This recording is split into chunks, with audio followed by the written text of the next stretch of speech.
ඉතින් ඔන්න අදත් ඕපන් මයින්ඩ් අපි ගුරු විභාගයට අදාළ සාමාන්‍ය දැනීම සුවිශේෂී ප්‍රශ්න කිහිපයක් කරන්න ආවා. එහෙනම් අපි යමු වීඩියෝ එකට.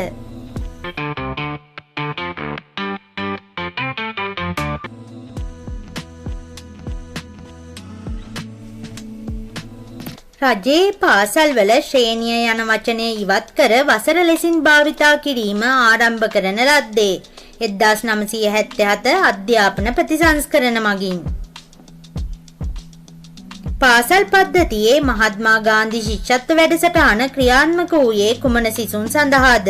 උසස් පෙළ සිසුන් සඳහා.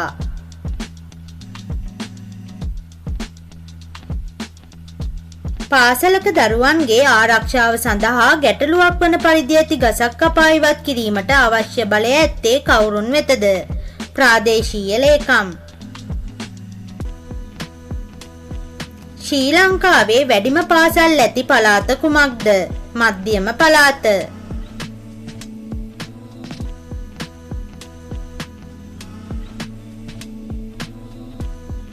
ශ්‍රී ලංකාවේ අවම පාසල් සංඛ්‍යාවක් ඇති පළාත කුමක්ද? උතුරු මැද පළාත.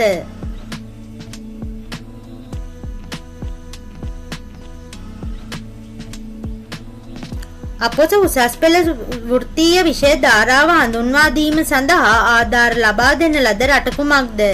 ෆින්ලන්තය.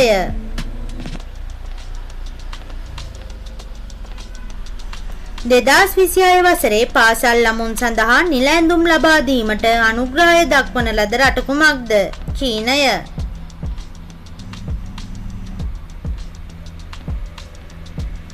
ලෝක සාක්ෂරතා දිනය සමරනු ලබන්නේ කවදාද? සැප්තැම්බර් 8.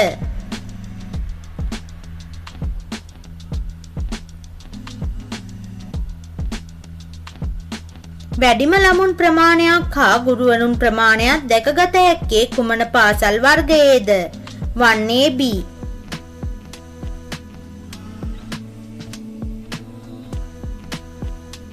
දෙදස් 26 අයවැය යෝජනා අනුව වර්තමාන මහපොළ මාසික ශිෂ්‍යත්ව දීමනාව කීයද? රුපියල් 10000යි.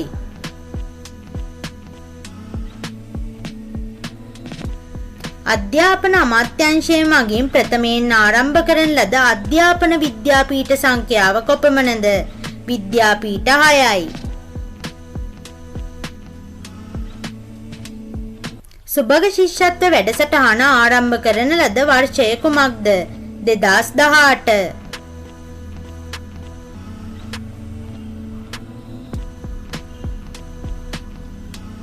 ආරම්භයේදී සුභග ශිෂ්‍යත්වය ප්‍රදානය කරනු ලබන ශේෂ්ත්‍ර සංඛ්‍යාව කොපමණද? ශේෂ්ත්‍ර 3යි.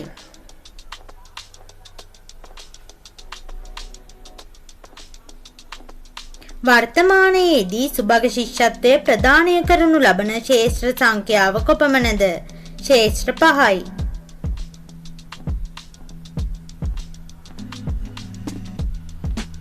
අවසන් වරට වැඩිම සුභග ශිෂ්‍යත්ව ප්‍රමාණයක් පිරිනමා ඇති පළාත කුමක්ද? බස්නාහිර පළාත ශිෂ්‍යත්ව 200ක්.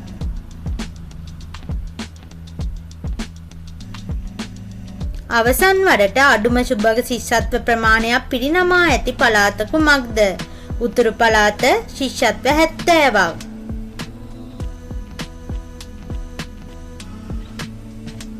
අවසන් වරට පිරිනමා ඇති සමස්ත ශිෂ්‍යත්ව සංඛ්‍යාව කොපමණද? ශිෂ්‍යත්ව 1000ක්.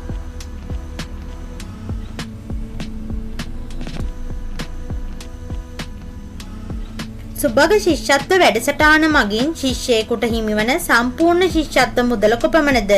රුපියල් 50000ක්.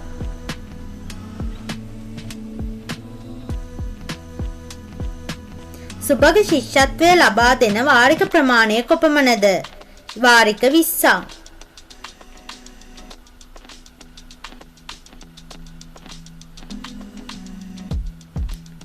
සුභග ශිෂ්‍යත්ව වැඩසටහන තුලදී එක් වාරිකයකට හිමිවන මුදල කොපමණද? රුපියල් 2500ක්. මේ වගේ තවත් වීඩියෝ බලන්න දැන්ම අපිව සබ්ස්ක්‍රයිබ් කරන්න.